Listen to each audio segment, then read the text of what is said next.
envolvidos nessa situação extremamente delicada para o governo. Bom, vamos saber da Mônica, então, ainda sobre esse assunto. Mônica, vou dar uma relembrada, então. Aumento no preço da gasolina de mais de 15% desde o início do mês de maio, diesel mais de 13%, isso no momento aí que a gente vive uma inflação baixíssima, né? Ou seja, é um aumento significativo e é o aumento nas refinarias. Agora tem o impacto lá nas bombas, que afeta o consumidor, afeta o motorista, afeta a gente. Em 12 meses a inflação é de menos de 3%, né, Sérgio? Quer dizer, você vê o combustível subindo desse jeito, assusta todo mundo. Agora, como disse o repórter de Brasília, como disse o Camarote, esse é o resultado da política adotada pela Petrobras desde julho do ano passado, quando anunciou que passaria a divulgar os aumentos nas suas refinarias, acompanhando a variação do petróleo no mercado internacional. Quer dizer, foram 133 reajustes desde julho de 2017, é muita coisa. A gasolina aumentou 19,5% nos postos. Quando a gente vê os gráficos, a gente percebe a escalada aí de preços a partir do momento em que a Petrobras começou a reajustar diariamente. No diesel também não é muito diferente disso. Agora, ele também... Essa política da Petrobras foi o que permitiu a empresa se recuperar da queda de valor e do endividamento durante o governo da Dilma Rousseff. Quer dizer, na sua defesa, quando criticam tantos aumentos, a Petrobras costuma dizer que, na verdade, ela só fica com 30% do preço que os consumidores pagam pela gasolina e com menos da metade do preço do diesel na bomba. O que pesa sobre esses preços são os impostos, diz a Petrobras. Há mais de 50 anos, isso é interessante da gente lembrar, quando a Petrobras foi criada, havia um único imposto sobre os combustíveis, de apenas 4,8%. Na Constituinte, abriu-se a possibilidade de cobrança de outros impostos federais para financiar a Seguridade Social e os estaduais, como o ICMS. Então, veja como é que é a composição do preço da gasolina na bomba. A Petrobras fica com 28%, o distribuidor e o revendedor com 14%, ou seja, o posto e o tanque que vai buscar a gasolina. O ICMS de 25% a 34%, conforme o Estado. O Rio de Janeiro tem 34% de ICMS sobre a gasolina. A CID, PIS/PASEP e o COFINS, que são os impostos federais, 14%. E ainda tem o etanol, que precisa ser comprado e misturado, o custo disso é de 13% para uma mistura de 27% de etanol por litro de gasolina.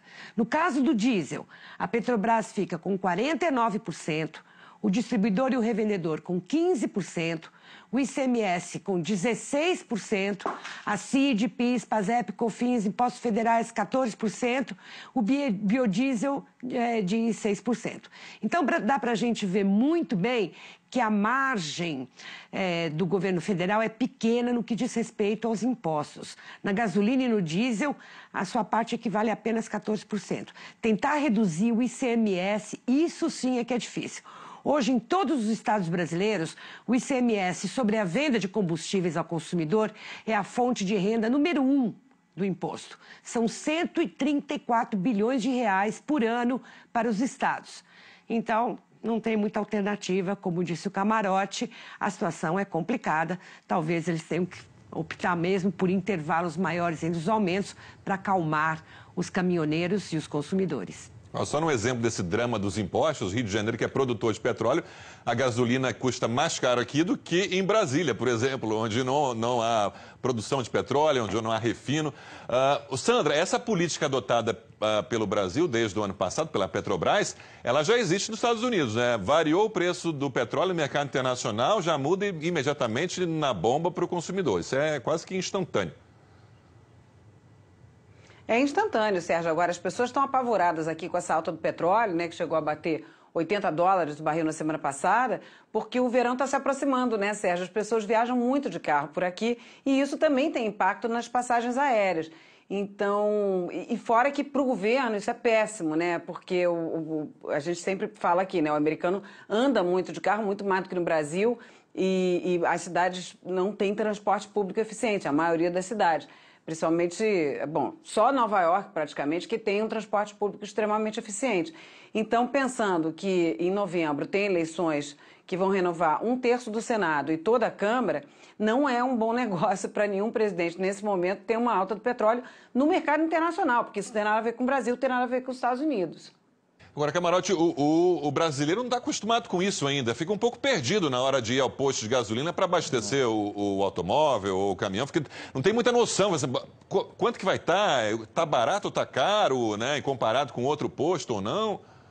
Cada dia é uma surpresa. De fato, você tem aí uma incidência de tributos muito elevada no preço do combustível, né, Sérgio? Então, isso daí a gente vê aí, a Mônica mostrou o gráfico, isso dá para visualizar bem o quanto é de fato da Petrobras, o quanto é de tributos. Então, é uma situação extremamente difícil, Sérgio, em relação a isso. O brasileiro não está acostumado. Toda vez que eu vou abastecer o carro, eu vejo ali todo mundo reclamando, todo mundo surpreso, mas a outra possibilidade seria o controle. O controle a gente viu no que deu, então é preciso se acostumar a um novo momento realmente, né?